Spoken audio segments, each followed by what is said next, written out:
তুমি আমাকে ভালোবাসো না, আমি তা সহজেই মেনে নিতে পারবো। কিন্তু ভালোবাসা দেখিয়ে ইচ্ছে হলে আমাকে রেখে তুমি চলে যাবে তোমার পথে, আমি তা মেনে নিতে পারবো না। তুমি ভালো না বাসলে বলে দাও, আমাকে ভালোবাসো না, আমাকে চাও না। আমি হাসি মুখে চলে যাব, অথবা দূর থেকে তোমাকে ভালোবাসবো।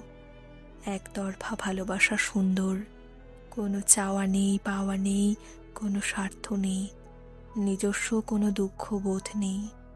দুঃখ একটাই, তুমি আমাকে ভালোবাসো না, আমাকে ভালোবাসলে না। কিন্তু আমাকে ভালো না বেসে তুমি আমাকে বলো না ভালোবাসি। ভালোবাসা করুণার জিনিস নয়, এটা একটা শুদ্ধতম অনুভূতি, যা তুমি অশুদ্ধ করতে পারো না।